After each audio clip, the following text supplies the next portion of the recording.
O.J. Simpson, si ustedes recuerdan, la fiscalía, los agentes que trabajaron en la escena se llevaron una gorra, que acá se le llama los condones, los gorros que se usan particularmente en otoño y invierno. Y tenía cabello, pero el investigador sometió y la defensa lo sabía. Y la defensa, aparte de todo lo que impugnaron, porque trabajaron mal y contaminaron la escena, ellos establecieron que había un tercero, que los peritos del laboratorio no analizaron esa, esa gorra, porque ellos sabían que O.J. Simpson no había cometido ese delito. Mira la duda que ellos establecieron, aparte de todo lo que impugnaron. Entonces no podemos, si se sometió a algo y encontraron un cabello o algo, hay que hacer. ¿Cómo llegó este cabello? ¿Qué? A lo mejor fue que se contaminó, a lo mejor se pegó en algo. Algo puede pasar. Es como cuando están las huellas de calzado. Si usted pisó un área por accidente, dígalo, porque entonces ya uno lo descarta, pero no se quede callado porque esa huella, que a lo mejor no estuvo allí, si no se haga, pueden crear o puede utilizarlo la defensa como si fuera un tercero. Y hay que evitar eso. Otra de las cosas, aparte de que hay que observar, porque ya la evaluamos, dentro de esa evaluación estamos observando, ahí el investigador determina si va a ampliar ese perímetro o no. Los primeros que llegan a la escena en Puerto Rico y acá y en Estados Unidos son los oficiales y los patrulleros. Pero ellos con su conocimiento que tienen limitado en las escenas, porque ellos no trabajan las escenas, ellos acordonan para proteger lo que ellos entienden que es importante. Como en Guatemala, como en Colombia, en la mayoría de Centroamérica, son los bomberos los primeros que llegan.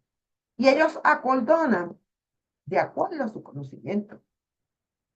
Y es el deber del investigador analizar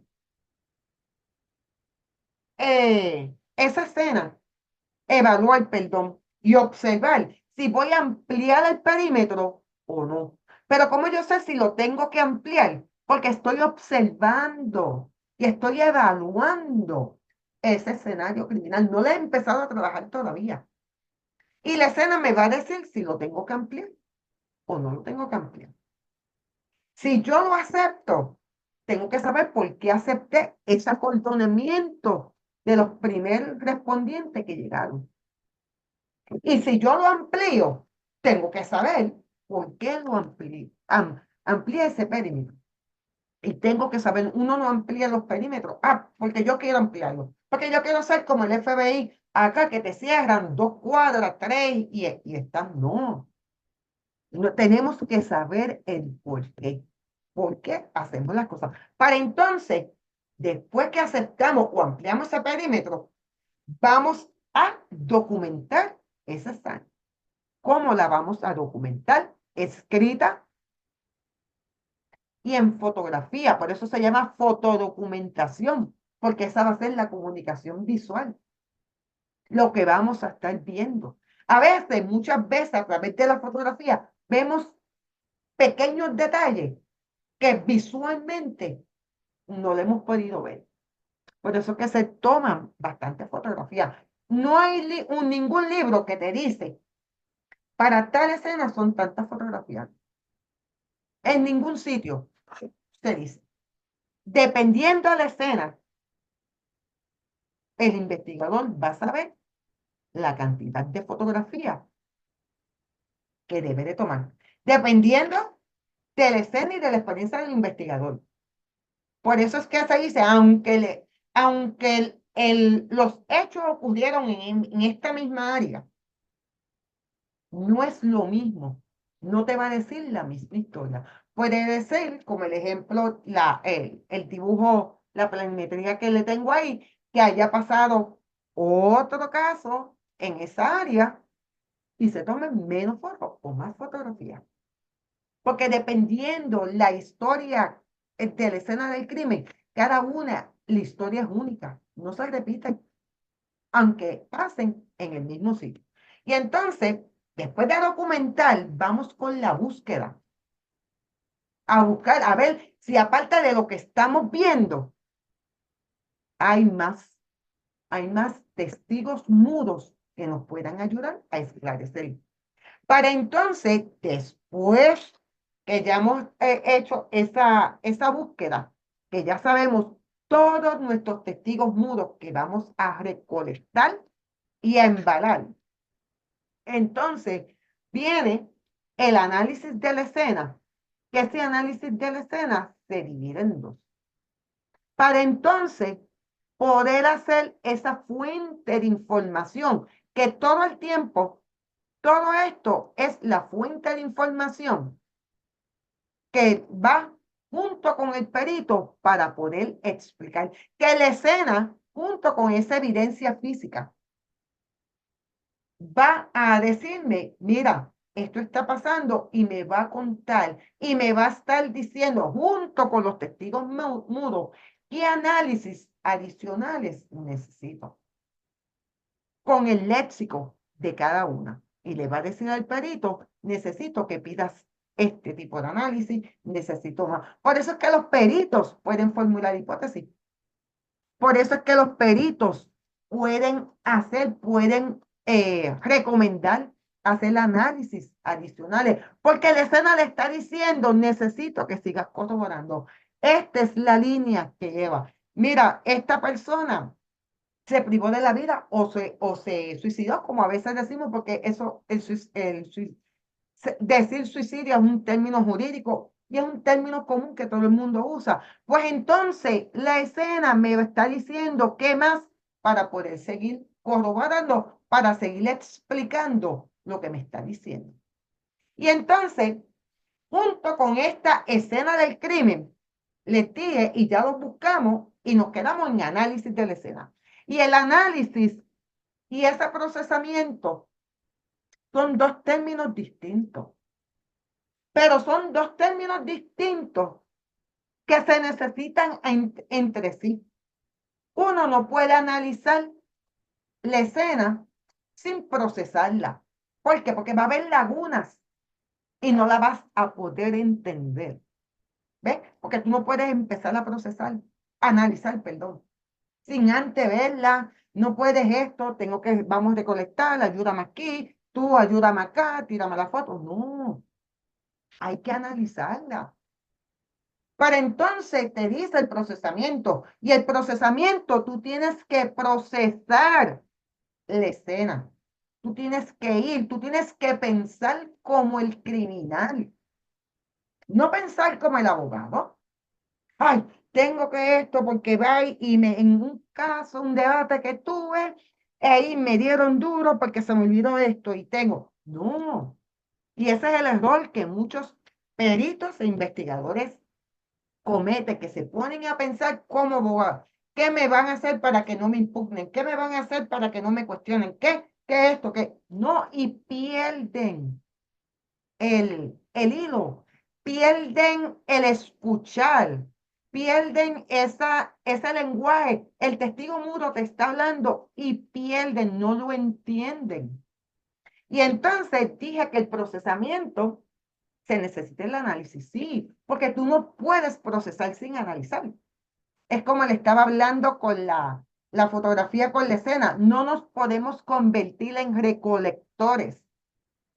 Y entonces, esa es la parte más importante de la investigación. ¿Ves? Ese análisis, pero te dice, tienes que procesar, tienes que escuchar, tienes que aprender a escuchar. A veces parecemos locos hablando solo, está hablando solo. No estoy hablando con la escena. Y estoy pensando. y estoy la escena y a veces estamos, aquí hay algo como que, cuando decimos que no me cuadras, que hay algo como que falta, como que, si yo, y ahí es que tenemos que empezar, si yo fuera a cometer el delito, ¿qué yo hubiese hecho? Y tenemos que ver esas perforaciones, tenemos que ver esos casquillos, tenemos que ver esas manchas de sangre que tiene información. Es como el doctor Helsinki, es un alemán. Y entonces en el 1914, él escribió un artículo de las manchas de sangre y dice algo muy cierto, que todavía se sigue cometiendo el error. Muchos investigadores no le prestan atención a este tipo de testigo mudo o de evidencia de prueba científica, las manchas de sangre. Y él dice en su escrito, las manchas de sangre, cada gota, cada patrón, dice tanta información y es rica en lo que está diciendo, que si los investigadores le prestaran atención, se le haría mucho más fácil la investigación. Y la investigación terminaría un éxito y no les daría dolor de cabeza. Entonces, ¿por qué no le no le prestamos la atención? Gross escribió un libro no solamente para hacer tesis, para hacer tesina, para hacer ensayos, para la universidad, para cuando estemos haciendo la licenciatura, la maestría, muchos, algunos posgrados, doctorados. Edmond Lorca no escribió más que para que se les reconozca ahí, es para que se aplique. El doctor Helsinki no escribió pues para que se va, mira, sí, él dice que la sangre tiene información, pero vamos entonces a aplicar, vamos a aplicar ese análisis, vamos a aplicar ese procesamiento para que vea, inclusive te da las preguntas que debes de seguir. Y entonces por eso es que el análisis se divide en dos, el análisis formal y el análisis informal. Entonces, el análisis informal es el que estamos haciendo en la escena. ¿Ves? Estamos haciendo como una reconstrucción. Y el análisis informal se está basando en los procedimientos, cómo estoy trabajando, para que no me impugnen en el debate. ¿Ves? ¿Cómo voy a hacer que no se contamine? ¿Cómo voy a levantar? Porque cada testigo mudo que localizamos en la escena del crimen tiene su manera independiente de documentar, fotodocumental, del embalaje y de identificarlo. ¿Ves? Para que entonces esa prueba, cuando se convierta en prueba científica, no las admitan, libre de cuestionamiento. Entonces, después que hacemos este análisis informal, que es el que se hace en el escenario criminal, que es el que me va a decir qué más voy a necesitar, viene el análisis formal. Y el análisis formal son de las técnicas específicas que se van cuando se va a utilizar la revisión, cuando la escena ya es completada y se ha hecho toda esa recopilación de esa evidencia que se localizó en el escenario criminal. Que entonces ahí es donde entra la reconstrucción. Que con la reconstrucción se hace lo mismo. Se va a evaluar, se va a documentar, se va a ver qué es lo que se tiene ante sí, para entonces ir a los análisis específicos que me van a ayudar en esclarecer el caso, en seguir eh, construyendo esa teoría del caso para poder sostenerla el día del debate, que inclusive con el análisis formal, el perito, dentro del análisis informal, el perito puede hacer su hipótesis para entonces en el análisis formal, el corroborar o descartar la hipótesis